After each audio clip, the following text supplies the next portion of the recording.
নমস্কার, আশা করি তোমরা সকলে ভালো আছো। শুভ নববর্ষ। সকলকে আমার অনেক অনেক ভালোবাসা, প্রণাম, শুভেচ্ছা।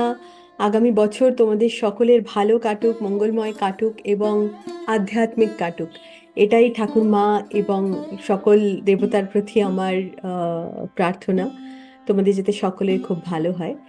এই প্রার্থনা জানিয়ে আজকের ভিডিও আমরা শুরু করছি। তো আজকে হচ্ছে ষষ্ঠী। আজকে মা কাত্যায়নী স্বরূপে পূজিত হন।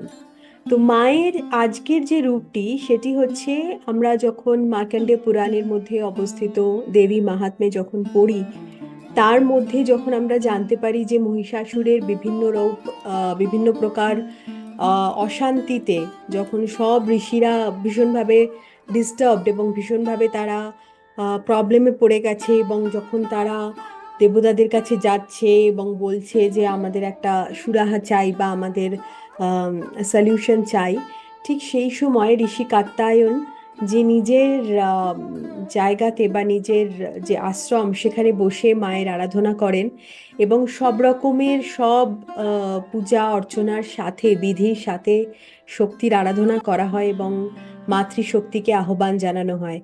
এবং সেই মতো অবস্থায় কিন্তু শুধুমাত্র ঋষিরা নয়, সব রকম দেবতাও সেই যজ্ঞে সাথ দেন, যেমন কি বরুণ দেব, ইন্দ্রদেব সবাই এসে সেই মুহূর্তে সেই যজ্ঞে সাথ দেন। এমনকি ত্রিদেবও সেখানে থাকেন, ব্রহ্মা, বিষ্ণু এবং মহেশ্বর।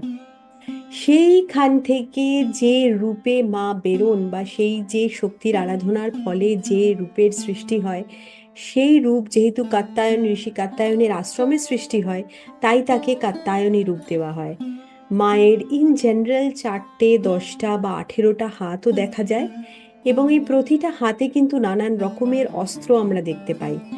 তার মানে যে মহিষাসুর মর্দিনী যে মাকে আমরা বলে থাকি বা যে শক্তির যে রূপটা আমরা ভেবে থাকি, সেটার শুরু কিন্তু এই কাত্যায়নী রূপ থেকেই বা আজকে থেকেই, এই ষষ্ঠী থেকেই কিন্তু মায়ের আম, যে কার্যকলাপ সেটা কিন্তু শুরু হয়, মানে অসুর বধের জন্য বা মহিষাসুরকে বধ করার জন্য। তাই জন্য আজকে যে মায়ের রূপটা, সেই রূপটা থেকে বিশেষত আমরা এটাই শিখতে পারি যে ডিটারমিনেশন বা দৃঢ়তা।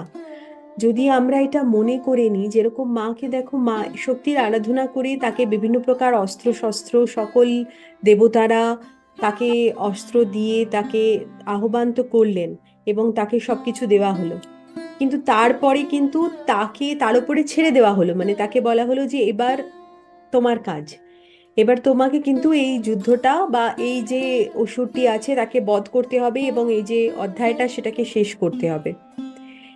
এমন সময়, এমন অবস্থাতে মায়ের যে দৃঢ়তা আমরা দেখতে পাই, যে কয়েকদিন, কতগুলি দিন ধরে এই যুদ্ধ চলেছে এবং এই পুরো ডিউরেশনে কিন্তু মা একার্থভাবে সেই লড়াই করে গেছে, এবং কত রকমের অসুর এসেছে এই সময়, শুম্ভ নিশুম্ভ, তারপরে রক্তবীজ, তারপরে অবশেষে তো অবশ্যই মহিষাসুর। এবং এই পুরো সময়টা ধরে কিন্তু মা দৃঢ়তার সাথে প্রতিটা অসুরকে নানান রকম রূপ ধরে, নানান রকম অস্ত্রের সাহায্যে মা তাদের নিধন করে গেছে। তো এই যে দৃঢ়তা, এটা আমাদের জীবনে খুব প্রয়োজন। যে ধরনেরই কাজ আমরা করছি সেটি করার জন্য আমাদের জীবনে যদি ডিটারমিনেশন না থাকে, প্রথমে তো একটা গোলকে বাছা।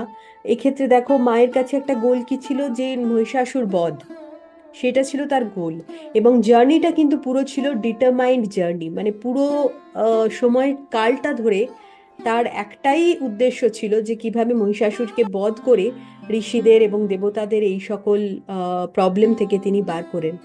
এবং এইভাবে মাকে যে শক্তি রূপে বা যে সাহসিকতার সাথে মা এই পুরো সিচুয়েশনটার সম্মুখীন করেন, মহাশক্তি, আদিশক্তি, মহামায়া, তাই জিনিসটা দেখে আমাদের কিন্তু সত্যি সেটা শেখার। এবং শুধু শেখার নয়, যেটা আমি বারবার বলছি, নবরাত্রির এই 9টা দিন প্রতিটা যে রূপ নিয়ে আমরা আলোচনা করছি, আমার মনে হয় যে এই প্রতিটা রূপ নিয়ে আমাদের একটু ভাবা দরকার এবং একটুখানি বিভিন্ন প্রকার, দেখো বিভিন্ন প্রকার আহ আচার অনুষ্ঠান এ সমস্ত তো যাচ্ছে, সেগুলো কিন্তু একটা পার্ট অফ আমাদের আধ্যাত্মিক জার্নি। কেন সেগুলো করা হয়, বিভিন্ন প্রকার আচার অনুষ্ঠান আমরা করে থাকি, তার কারণ এইটা হচ্ছে যে যদি সেগুলি না করা হয় তাহলে মানুষের মন কলুষিত, এত বেশি অন্ধকারে ঢেকে গেছি আমরা যে আমাদের মন কলুষিত হয়ে উঠেছে। এবং সেই কলুষিত মনকে যদি আমাদের পিওর করতে হয় বা যদি নির্মল কোমল এরম জাতীয় কিছু একটা করতে হয়, সেক্ষেত্রে কিন্তু আমাদের পুজো আচ্ছা বা নিয়ম কানুন এগুলো পালন করা খুব দরকার। সেটার জন্যই কিন্তু বিভিন্ন এই রূপের পূজা বা বিভিন্ন এই রূপকে সামনে রেখে মায়ের মাতৃ আরাধনা করা। কিন্তু যেটা মানে অন্তর্নিহিত অর্থ যেটা বা যেটা গূঢ় অর্থ যেটাকে বলা যায়, সেটা কিন্তু এই যে এক একটা রূপে মায়ের এক একটা বিবরণ দেওয়া হয়েছে বা মা সেই রূপে কি কি করেছেন, সেইটিকে নিজেদের মধ্যে শেখা বা সেইটি নিজেদের মধ্যে নিয়ে আসা। যতক্ষণ আমরা সেটা করতে পারছি ততক্ষণ কিন্তু পুরো আমাদের যে উদ্দেশ্যটা সেটা সফল হচ্ছে না। এরকম ভাবেই যেরকম প্রথম দিন থেকে পঞ্চম দিন এবং আজকে ষষ্ঠ দিন, আজকে ষষ্ঠী, মায়ের যে প্রতিটা রূপ নিয়ে আমরা আলোচনা করে এসেছি, সেই প্রতিটা রূপের যে এক একটা ক্যারেক্টার বা এই দিন মা আমাদের পার্টিকুলারলি কিছু শিখিয়েছেন, সেই জিনিসটা নিয়ে আমাদের উচিত বারবার চিন্তন মনন নিধিধ্যাসন করা, সেটা নিয়ে ভাবা এবং সেখান থেকে যেটা আমরা শিখতে পারি সেটাকে আমাদের শেখা। ডিটারমিনেশন বা দৃঢ়তা যদি জীবনে না থাকে, কোনো কিছুই পাওয়াটা খুব মুশকিল। সেটা কিন্তু সর্বক্ষেত্রে প্রযোজ্য। ইনফ্যাক্ট যদি আমরা বলি আধ্যাত্মিক যে আমাদের যাত্রা বা যে আম, একটা সময়ের পরে বা একটা সময় কাল থেকে যে ঈশ্বরের সঙ্গে আম, সম্বন্ধ স্থাপনের যে আমাদের যাত্রা বা যে চেষ্টা, সেই চেষ্টাতেও যদি দৃঢ়তা না থাকে, মানে যদি ডিটারমিনেশন না থাকে, এটা যদি আমরা না ঠিক করি যে না পেতেই হবে আমাদের, ঠাকুরের যেটা ছিল, ঠাকুর কি করেছেন, এটা কিন্তু দৃঢ়তা ছাড়া আর কিছু নয়। সারাদিন সারা রাত ওই এক মা তুই আমায় দেখা দিবি নে, মা তুই আমায় দেখা দিবি নে, সেই ছোট বাচ্চার মতো কোনো সময় সে রেগে যাচ্ছেন, কোনো সময় সে কান্নাকাটি করছেন, কোনো সময় সে সবকিছু ছেড়ে দিয়ে বসে আছেন, মানে বিভিন্ন রকম অ্যাক্টিভিটিস কিন্তু চলছে, কিন্তু গোল যেটা দৃঢ়তার সাথে সেটা কিন্তু পালন করে যাচ্ছে যে মায়ের স্বরূপ দর্শন। মাকে আমায় শক্তি লাভ করতে হবে, মা কালীর দর্শন করতে হবে এবং মায়ের আমাকে আহ মাকে আমায় দর্শন করতে হবে। এই যে এই ডিটারমিনেশনটা কিন্তু ঠাকুরের কন্টিনিউয়াস দেখতে পাচ্ছি আমরা। যে কোনো বড় বড় ফিলোসফার বা যে কোনো বড় বড় মানুষের জীবনে ডিটারমিনেশন কিন্তু আমরা সবসময় দেখতে পাই। স্বামীজির জীবনে ডিটারমিনেশন কিন্তু একটাই ছিল, দেশের যে অবস্থা সেটাকে শুধরোতে হবে। সেটার জন্য যা যা করতে হবে তিনি কিন্তু করেছেন, কোনো কিছুটা থেকে তিনি পিছননি বা পিছু হাঁটেননি। তাই যদি ডিটারমিনেশন সেরকম দৃঢ় না থাকে, তাহলে অনেক রকম বাধা আসবে, অনেক রকম বিপত্তি আসবে, অনেক রকম অবস্থায় অনেক রকম সুখ দুঃখ, অনেক রকম অনেক কিছু ট্রাবল যাবে। তখন যদি এটা মনে হয় যে না, আরে এরকম প্রবলেম এসছে চলো ছেড়ে দাও, তাহলে কিন্তু দৃঢ়তা নেই বা ডিটারমিনেশন নেই। কারণ যদি ডিটারমিনেশন জীবনে থাকে তাহলে সেটা লাভ করাটাই একমাত্র গোল হতে পারে, তাছাড়া আর কিছু হতে পারে না।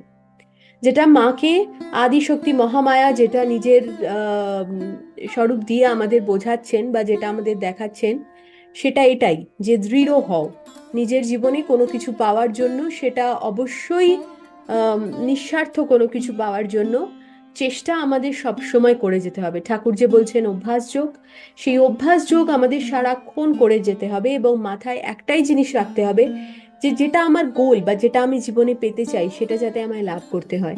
সেটা বিভিন্ন লোকের বিভিন্ন রকমের গোল হতে পারে, কিন্তু যেটাই গোল হোক, কারুর হয়তো মেটেরিয়ালিস্টিক কিছু গোল আছে, কারুর আধ্যাত্মিক গোল আছে, কারুর অন্য যা যা কিছু, but the first parameter is determination বা দৃঢ়তা।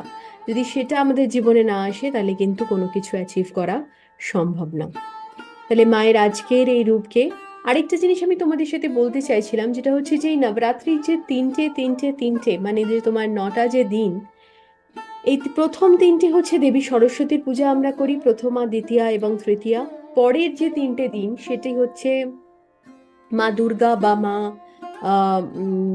পার্বতী বলতে পারো, তার পুজো আমরা করি। এবং এরপর থেকে এই যে আজকে কাত্যায়নীর মানে আজকে থেকে যে কাত্যায়নীর জন্ম হলো এবং ষষ্ঠী থেকে যে মা সেই ফিয়ার্স ফর্মে বা সেই আম, সেই যে একটা মানে উগ্র রূপ মা ধরলেন, এটা কিন্তু শেষ হবে একদম সেই আহ দশমীতে গিয়ে, যেদিনকে মা আম, মহিষাসুরকে বধ করবেন। তাহলে এই যে লাস্টের যে তিনটে দিন নবরাত্রি থাকে, তোমার সপ্তমী অষ্টমী এবং নবমী, এই তিনটে দিন কিন্তু আমরা মা কালীর আরাধনা করে থাকি বা কালীর রূপের, মানে মায়ের যেখানে একটা ফিয়ার্স রূপ আমরা দেখতে পাই। তো প্রথমে আমরা জ্ঞান বা সহজ সরল উইজডম বলো এইসব কিছু দিয়ে শুরু করি, যেটা প্রথম ষষ্ঠী সপ্তমী, সরি, যেটা প্রথমে প্রথমা দ্বিতীয়া তৃতীয়ার দিনে থাকে। তখন আমরা দেবী সরস্বতীর আরাধনা করে থাকি। তারপরের যে 3টে দিন, সেই দিন আমরা মা দুর্গা বা মা আম, পার্বতী, যেটা মায়ের স্বরূপ, সেই রূপে করে থাকি। এবং লাস্টের যে 3টে দিন, সেই দিন কিন্তু আমরা মা কালীর আরাধনা করে থাকি, অর্থাৎ ফিয়ার্স ফর্ম অফ মাদার শক্তি। তো আশা করি আগামী দিনগুলোতে আমরা মায়ের কাত্যায়নীর আশীর্বাদ নিয়ে এবং তার কৃপা নিয়ে আগামী দিনগুলো আমরা খুব সুন্দরভাবে ভালোভাবে কাটাতে পারি। মা সবসময় আমাদের সকলের সাথে থাকুন, এরকমভাবে আমাদের সকলের আশীর্বাদ করুন এবং আমাদের জ্ঞান দিক, আমাদের আসল জিনিস মানে বিবেক বিচার এই সমস্ত করার সুযোগ দিন, এবং সেটার জন্য যে জ্ঞান দরকার সেটা যেন মা আমাদের সকলকে দেয়। আর তোমরা সকলে ভালো থেকো, আনন্দে থেকো। আগামী বছর আবারও বলি যেন তোমাদের সকলের ভালো যায়। সব সময় ঈশ্বরকে ধরে রেখো, এবং ঈশ্বর ছাড়া আর কিন্তু দ্বিতীয় কেউ নেই, এটা যেন আমাদের সকলের মনে থাকে। এই দৃঢ়তা যেন আমাদের সকলের থাকে যে ঈশ্বর প্রাপ্তিই মনুষ্য জীবনের একমাত্র গোল, এছাড়া আর কিছু নয়। সকলে ভালো থেকো, আনন্দে থেকো। জয় রামকৃষ্ণ।